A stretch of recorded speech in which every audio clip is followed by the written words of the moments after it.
Salam, hər vaxtınız xeyir olsun, hörmətli abituriyentlər. Bugün sizə 28-12-2025-ci ildə OTK-nın keçidi buraxılış sınaq imtahanının ingilis dilinə aid olan suallarının izahını verəcəm. Gəlin suallarımıza baxaq. 56-cı sualda choose a correct variant. Bizdən burada düzgün variant istəyir. Sualımıza baxsaq, görək ki, hansı mövzuya aid olan sualdır? Kəmiyyət göstəricilərinə aid olan sualdır. Burada you have a better result sözü varsa, deməli nədir? Nəticə yaxşıdırsa, deməli testdə nədir? Az səhvi olub, daha az səhvi olub. Ona görə elə burada variantların içindən A variant çıxırıq. Tərcüməyə görə B, C, Y variantını götürə bilmərik. D variantında only if işlənir. Only if deyə bir şey yoxdur. Ona görə burada düzgün cavabımız nə qalır? Elə A variantı. 57-ci sualımızda possessive case bizdən buradan yəlik alın istəyir. Hər iki ismə apostrof S artırıb. Burada isim, sonuncu ismimiz nədə olmalıdır? Cəmdə olmalıydı. Bir yanlışdır. Burada elə bu apostrof S xəbərin özüdür. 2 də ola bilməz. Ayıncılı feil gəlib özündən sonra. 3-də hər şey qaydasındadır. 4-də yenə Daniel new shoes. Burada da hər şey qaydasındadır. Yəlik haldadır. Düzgün cavabımız nə qalır burada? 3-dən 4 Y variantı. Okey. 58-də bizdən nə istəyir? Deməli bizdən choose a line of nouns.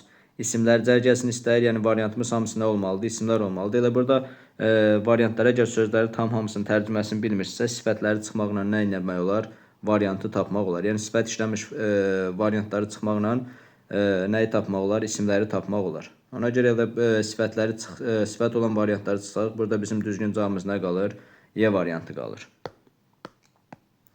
59-da da isə 59-cu sualımızda isə bizdən nə istəyir? Sifətləri istəyir, yəni sifətləri cərgəsini istəyir. Burada da isim işlənmiş və yaxud da ki, digər nitq səsi işlənmiş variantları çıxsaq, bizdə nə qalır? Düzgün variantımız qalacaq burada nə? Y variantı. Y variantında işlənən sözlərimiz hamısı nədir? Sifətdir. Okey. 60-cı sualımıza baxaq. Burada baxaq görək. Nick smiled. Deməli, burada nə gəlib? Feil gəlib. Feildə nə təyin edilir? Feillə də işlənən nə olacaq? Zərf olacaq. Burada da heç bir göstərici yoxdur. Heç bir göstərici yoxsa biz nəyi götürürük burada? Adi dərəcəni götürürük. Burada B variantı olacaq. Burada elə A variantına baxsaq, mo ilə yarı eyni yerdə götürə bilmərik. Yəni, sifətə və zərfə həm mo, həm yarı artıra bilmərik. A variantı ona görə gedir. Bilirik ki, zərfin üstünlük dərəcəsində Z işlənmir. Maçarda işlənirdi. Sifətin və zərfin müqayisə dərəcəsində işlənirdi. Very harda işlənirdi. Sifətin və zərfin ad dərəcəsində. Ona görə burada düzgün cavabımız nə qalacaq? B variantı qalacaq.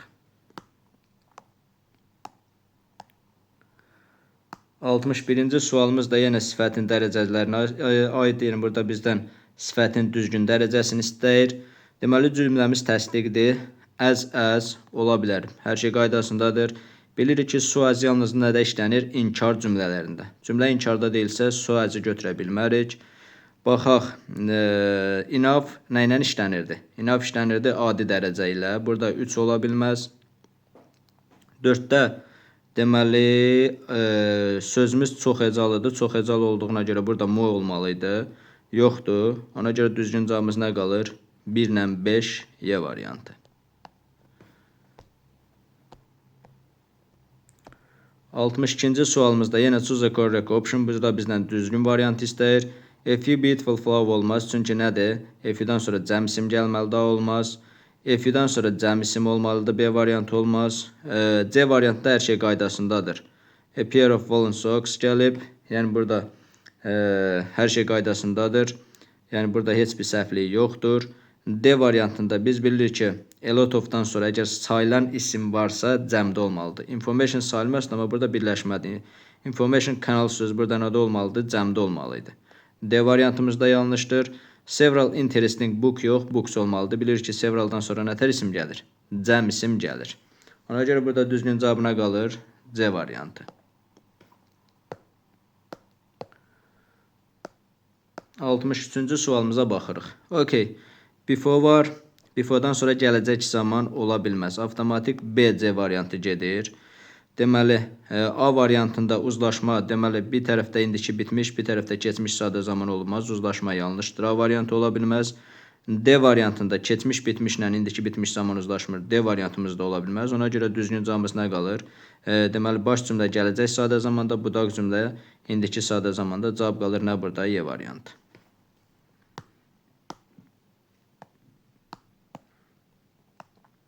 Okay, 64-cü sualımıza baxırıq. Choose a correct sentence. Burada bizdən düzgün cümlələri istəyir. Deməli, zeri, zera, zevo, zevo tipli cümlələr özündən sonra gələn ilk sözlə uzlaşırdı. Burada isimimiz cəmdə olduğuna görə biz voz yox, vö verməli idi burada. Ona görə bir yanlışdır. Deməli, cümlədə söz önü varsa, xəbər sözündən əvvəl gələn sözlə uzlaşır. Noise burada təkdə olduğuna görə xəbəri təkdə verib, vozla verib. 2 doğrudur, hər şey qaydasındadır.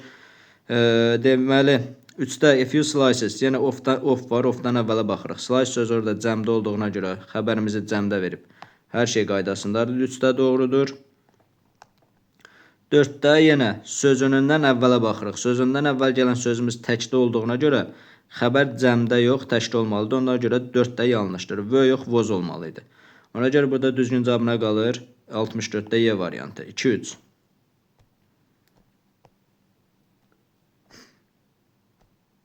65-ci suala baxırıq. Choose a correct variant. Baxırıq, birinci tərəfdə xəbərimizi cəmdə verib, ikinci tərəfdə xəbərimizi nə də verib? Təkdə verib. Biz bilirik ki, boş işlənən cümlədə boşun xəbəri həmişə cəmdə olmalıdır. Burada törəmələrin xəbəri bilirik ki, təkdə olur. Birinci tərəf xəbərimiz cəmdədir, avtomatik B ilə D variantında, C variantda gedir.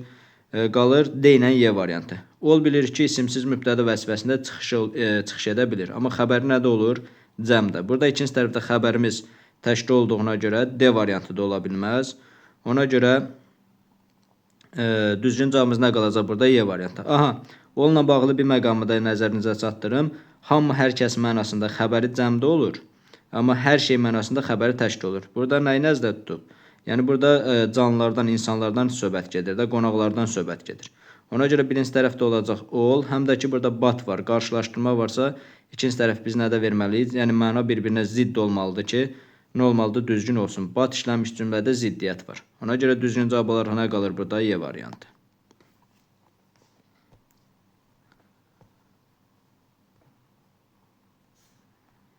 Okay. 66-da choose a correct pronouns. Burada bizdən düzgün nə istəyir? Əvəzləyi istəyir. Children sözü cəmdədir. Deməli, baxaq. Elə burada A variantımız doğru cavabdır. 66-da hər şey qaydasındadır. Deməli, a lot of them, of-dan sonra cəm əvəzlik, deməli, cəm xəbər hər şey qaydasındadır. Elə burada 66-da düzgün cavabımız A variantı olacaq. They bilirik ki, şəxs əvəzlərinin adlı kalıdır. Burada oflu birləşmələrdən sonra nə gəlirdi? Obyekt əvəzlikləri gəlirdi. B variantı ola bilməz. Children söz cəmdə olduğuna görə this ola bilməz, that ola bilməz, that ola bilməz. Elə düzgün cavab olaraq nə qalacaq burada? A variantı. Okay. Boşluqdan sonra hər iki tərəfdə silent tək isim varsa, silent tək isimlərin qarşısına biz nə verə bilmərik? Boşluq verə bilmərik. Deməli, hər iki sözümüz samitlə başlandığına görə baxaq görək. Am var, am var, am var. Birinci tərəfdə boşluq verib olmaz. Çünki silent tək isimlərin qarşısına biz boşluq verə bilmərik. Ona görə düzgün cavabımız nə qalır burada? B variantı. Okay. While bağlayıcısı var burada. Biz bilirik ki, while'ın sağında solunda bitmiş zamanlar olmaz. Have, has, had, will, would. Has var, plus verb-üçü var, yəni indiki bitmiş zaman. Has var, getdi. Burada had var, ikinci tərəfdə getdi. Qaldı cavab nə? D ilə Y variantı. Y variantında da uzlaşma yanlışdır. Keçmiş sadə zamanla indiki davam edici zaman uzlaşmır. Y variantda yanlışdır. Düzgün cavabı nə olacaq burada? D variantı. Okay. Yenə boşluqdan sonra baxırıq ki, nə var? Silent tək isim var. Deməli, bura baxırıq, birləşmədir bu. Silent tək isim var. Biz silent tək isimlərin qarşısında boşluq verə bilmərik. Hər iki isimimiz site ilə tələffüz olunduğuna görə qarşılarında nə verəcəyik? An article-dan istifadə edəcəyik. Ona görə burada düzgün cavabımız nə qalır? 69-da B variantı. Okay. 70-ci sualımıza baxaq. Burada da yenə choose the correct sentences. Burada bizdən düzgün cümlələri istəyir. Baxaq görək. Burada deyəsən uzlaşma mövzusuna aiddir. Sus yox, modal feillərdə var. Susan, doesn't have to. Biz ki, Deməli, yeganə modal fe'lər have to, has to, had to idi ki, bunların sual inkar nə ilə düzəldirdi? Do, does, did ilə. Ona görə birdə hər şey qaydasındadır. Deməli, Fred üçüncü şəxsin təkində olduğuna görə have yox, has olmalıdır. 2 yanlışdır burada. Several fish, deməli, burada vö verib, xəbəri cəmdə verib. 3də hər şey qaydasındadır. Burada biz bilirik ki, xəbər yəlikdən sonra gələn sözlə uzlaşır. Burada yəlikdən sonra gələn sözümüz cəmdə olduğuna görə was yox, vö olmalıydı. Ona görə 4 də yanlışdır. Bosun xəbəri həmişə cəmdə olur. Bos da buradan bağlayıcısı ilə bağlandıqda belə xəbərin cəmdə götürür. Xəbəri cəmdə götürüb 5 dənədir, doğrudur. Ona görə bizdə düzgün cavab nə qaldı? 1, 3, 5, B variantı 70-ci sualda. Okey. 76-cı sualda sözləri verib, deyir, bunlar neyləyin? Nə edin? Definitionlarla uyğunlaşdırın. Deməli, baxırıq birinci suala. Deməli, birdə birinci sözüm nədir? Curiosity söz nədir? Maraq sözdür. Buna gələcəklə nə? 1-ə gələcək C. Baxaq. A strong desire to know or learn something. Deməli, 1-ə C variantı gəlir. Consultation sözü məsləhətdir. Məsləhət sözü nədir? Nə gələcək? A meeting or discuss something or get advice. 2-yə gələcək A. 3-ə innovation sözü bilirik ki, nədir? Yenilik deməkdir, yenilikçi deməkdir. Ona görə burada nə olacaq? Any idea or method. 3-ə də gələcək burada nə? B variantı. Deməli, 1C, 2A, 3B. 1C, 2A, 3B. O da burada 71-ci suala gəlir nə? B variantı. Okey. Burada bizə belə bir mətn verib. Mətnin mən bir hissəsini oxuyacağım vaxt getmədən. Səttar Bəhlulzadə haqqındadır şeyimiz, mətnimiz.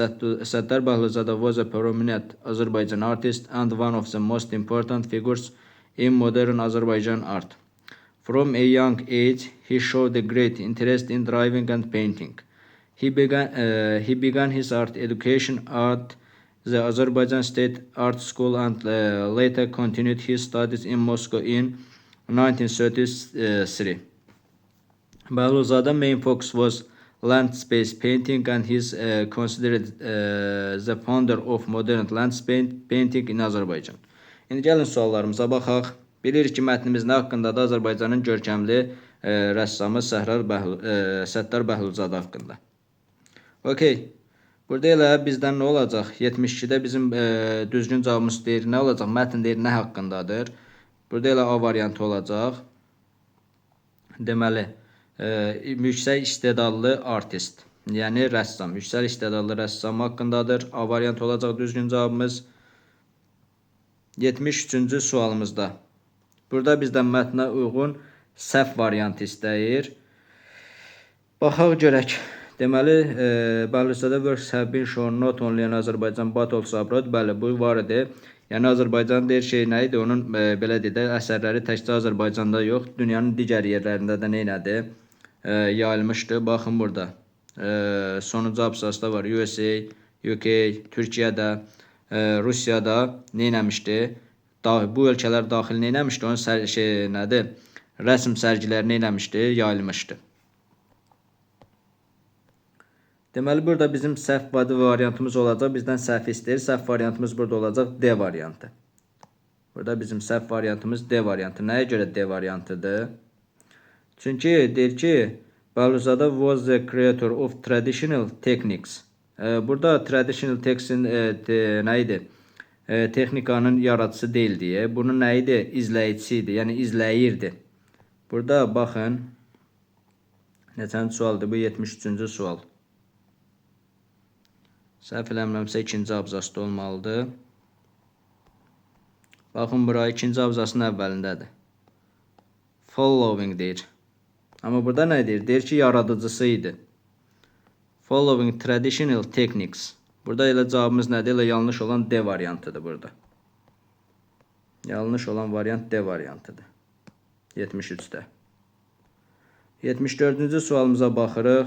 What did Səttar Bəhlulzadə do during his creative career? Yəni öz belə deyək, kreativ kariyeri uğrunda deyir nə etdi? Baxaq görək. Burada da 74-cü sualımızda da Düzgün cavablarımız deməli olacaq 1. He developed his own unique artist style. Hər şey qaydasındadır burada. 2-də he won many prizes for his artwork.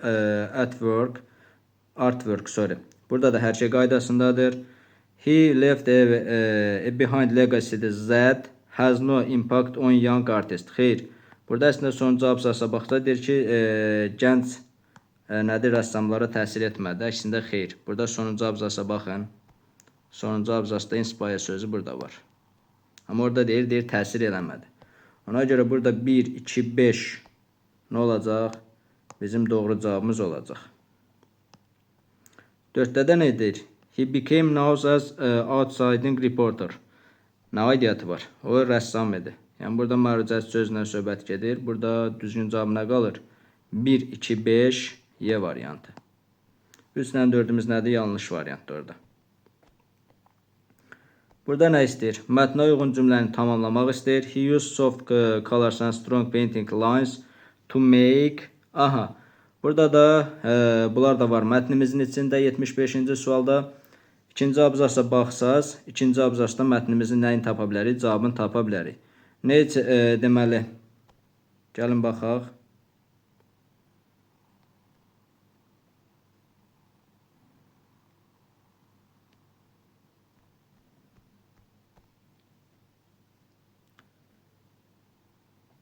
Bu deyil, buradadır. Həmin sualımızın cavabı, 75-ci sualımızın cavabı baxın buradadır. Deməli, using combination of pale colors and strong brushwork, he managed to make nature appear even more vivid and magical than in reality. Yəni, elə bir şeylər əsərlər yaradır ki, yəni şeydən belə deyək də, realdakından daha parlaq görsənirdi, realdakından daha keyfiyyətli görsənirdi. Ona görə burada baxaq, cavabımız 75-də nə olacaq? Nature look even more bright. Burada 1 ola bilər. Düzgün cavabımız 75-də. Bir də nature look more beautiful than it's in real life. Yəni real həyatdakindən daha parlaq görsənirdi, daha gözəl görsənirdi. 1-3 burada nədir? Doğrudur. Burada less sözü var. Deyir ki, realdakindən daha az şeydir. Elə 4 var, 4 ilə 2 olmaz. Düzgün cavabımız burada nə qalır? Elə B variantı qalır. 76-da profession sözü. Bilirik ki, sənət peşə sözüdür burada 76-da. Burada nə istəyir bizdən? 3-cü paragrafda buna nə istəyir? Sinonim istəyir. Səhv eləmirəmsə burada career sözü var. O olacaq. 73-də deməli paragraf 3-ə baxırıq. Bəli, elə burada birinci cümləmizdə 3 paragraf üstə career sözü var. Profession sözündən elə sinonim olacaq söz budur.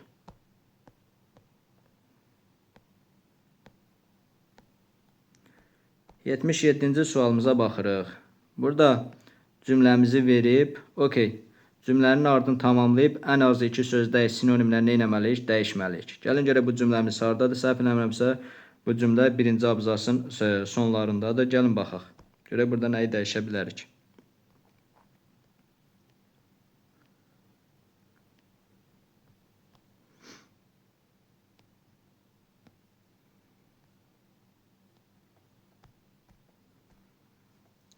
Deməli, bu deyil, buradadır. Main focus was landscape painting and he verib burada. Deməli, burada biz consider sözün əvəzləyə bilərik. Think about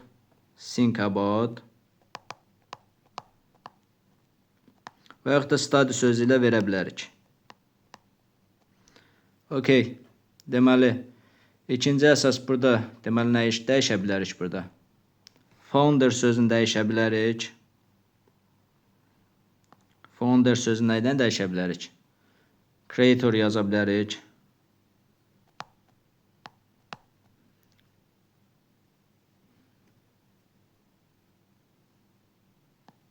Bunda dəyişdik sinonimlə. Bir dənə də görək başqa modern sözün, yəni müasir sözün burada nə ilə dəyişə bilərik? Current verə bilərik.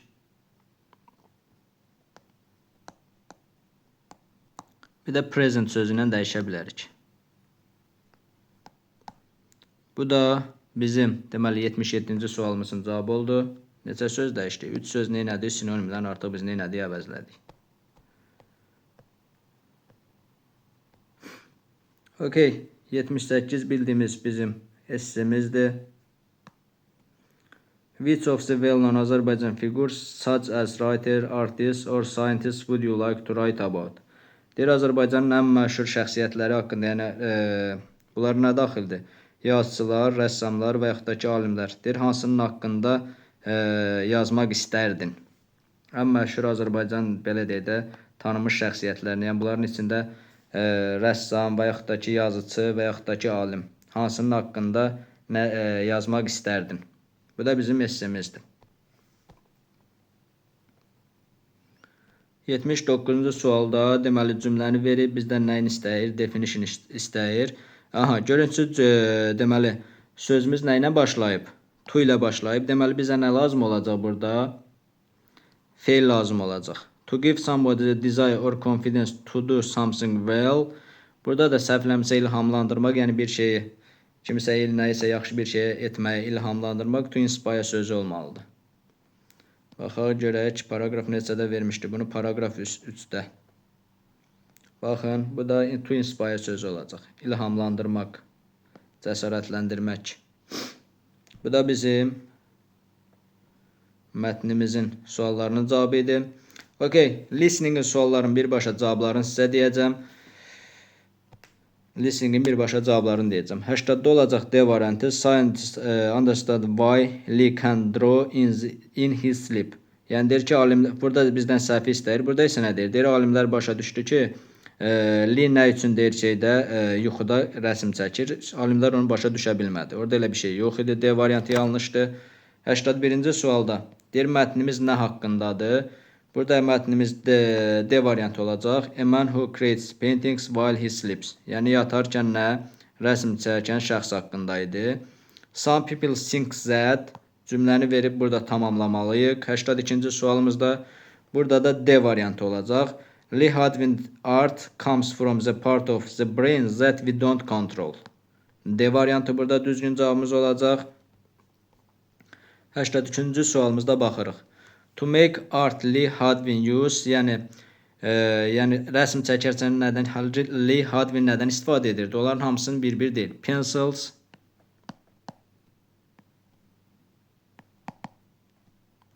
sonra pens, or orada deyir ki, sometimes coffee,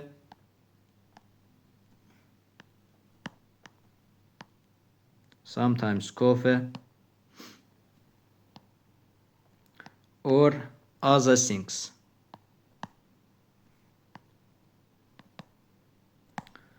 Okay. 85-ci sualda da deməli sualın mətnə uyğun sualın düzgün cavabını istəyir. When did Lee start driving in his sleep? Yəni belə deyək də, nə vaxtdan deyir başladı yuxuda rəsm çəkməyə? Orada deyir he was 4, yəni 4 yaşı olanda. He was 4. Okay, bu qədər. Sağ olun, salamat qalın. Növbəti video izahlarda görüşənədək.